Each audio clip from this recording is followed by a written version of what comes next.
Yeah.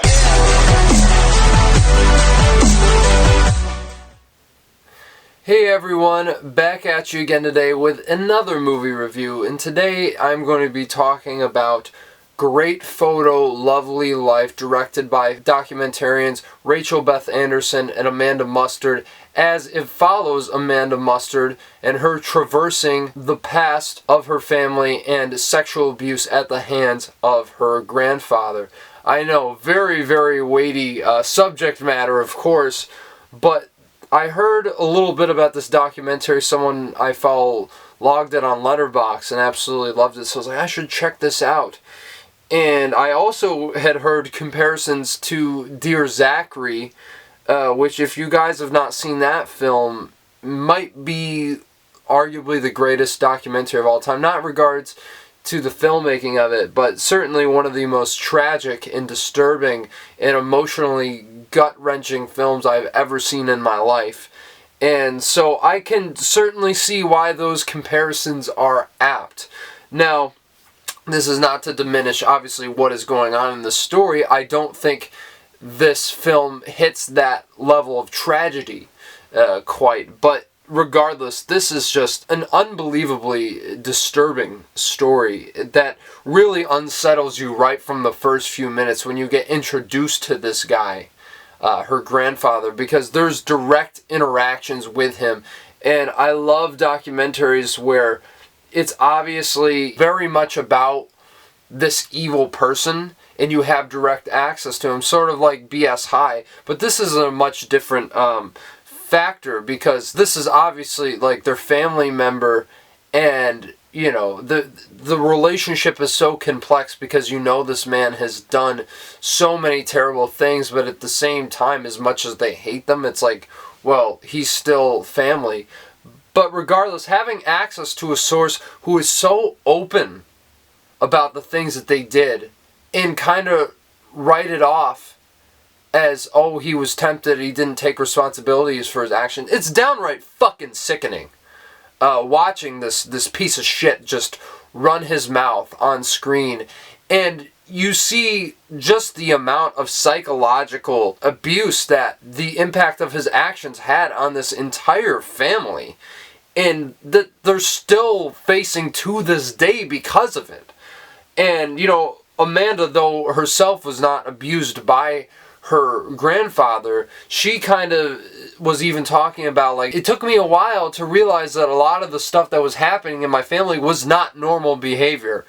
And the fact that it trickles down so much is honestly the most devastating effect of this man. But also the fact that the government in particular just let this piece of shit wander free, and no one really tried to stop him. I think that's really the most disheartening part about this whole thing, is that no one decided to step up and put a stop in it when they absolutely could have. And that also goes for certain members of the family as well. Like, there's so much blame to be thrown around, and not in a sense that, you know, we're trying to victim blame here, but there's a lot of culpability that happened in complicity that just is kind of sad. One, because, you know, a lot of people in the family were disturbed by this, but two, the fact that they didn't do anything, either because they felt helpless, or the fact that religious indoctrination also took a hold of their beliefs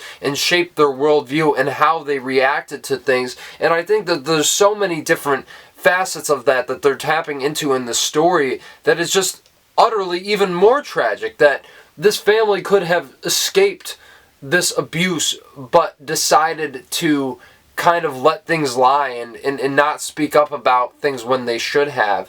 And you see how that affects Amanda's relationship with her mother, and her mother's relationship with her sister, Amanda's sister, that is. And it is just, I can't even believe how much this family has gone through, and really my heart goes out to them, because no one should have to experience this level of trauma. No one should have to try to, you know, pick up the pieces of, you know, this guy who was incredibly sick and selfish. The fact that he ruined so many people's lives because of what he did, because of, you know, the lack of interference, because of religious ethics playing a factor into how this family interacted with each other. It's really, really sad. And there's so many signs that are just blatantly on display because he would record, video footage at certain events throughout, their life or whatever. And there's obvious indications within the footage that he's recording that he's a pedophile. And it's really, really sickening, to say the least, that it was just so obvious, and yet no one did anything about it. At the very least, this film gives some of the most brutal, direct, and head-on interactions, and also has some really beautiful moments. Well, I say beautiful just because, it's obviously a tragic situation, but you get access to some of the victims here and their story, or people who children were abused by this man, and it really creates this complex picture of abuse that really trickled down into so many other areas. I mean, the web that he cast over so many children is just absolutely unbelievable, and I'll leave it at that because I think you should really watch the rest for yourself. I felt absolutely gutted by the end of this. I just felt like absolute garbage. But that's probably a good thing. Though I will say, I'm certainly not going to watch this movie again by any means. And I thought the structure of it was a bit strange, the way that they laid out certain events. And some, were omitted from the family, which obviously maybe I shouldn't complain too much about because it's their story. So obviously it's theirs to tell, and it's, not our business if they don't want to tell specific things about what happened. But it didn't feel like we got as full of a portrayal as we could have. But obviously, her grandfather was one of the most malignant pieces of fucking shit to ever walk the face of this planet. And yeah, it's just really, really sad to see everything that's taken place. But it did create a compelling drama about, this real-life tragic situation, and how forgiveness can kind of help you traverse through that. Now, not everyone is going to agree with the Christian ethics that this film presents in regards to, overcoming abuse, but I understand where they were coming from at the very least, and I think that's all that really matters. The fact that, yet again, a lot of us aren't going to have to deal with this type of stuff.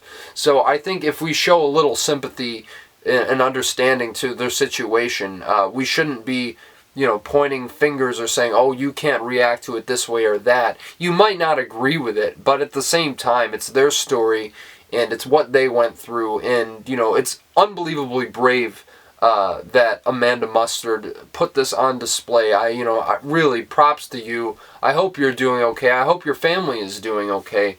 And I hope that this was some sort of healing exercise that perhaps you all can walk away from better. And I think the film displays a lot of that as well. And so that's why I think, as much as this film is very, very much rooted in so much trauma, I feel like it does present a light at the end of the tunnel, and that's very, very positive, and so I'm really, really grateful that the story was told. And I'm going to give Great Photo, Lovely Life a 9 out of 10. One of the absolute best documentaries of the year.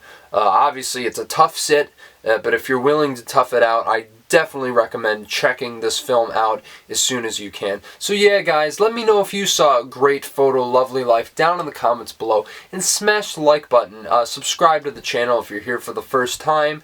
There's going to be a lot of great movies coming up now. I mean, this year's already been so amazing, and it's not even done yet. Of course, the next film I will be reviewing is a Maestro directed by Bradley Cooper. Cannot wait to see that when it hits Netflix tomorrow or whenever this video drops, but I'm beyond excited to talk about that with you guys. And until then, take it easy, and I'll talk to you later.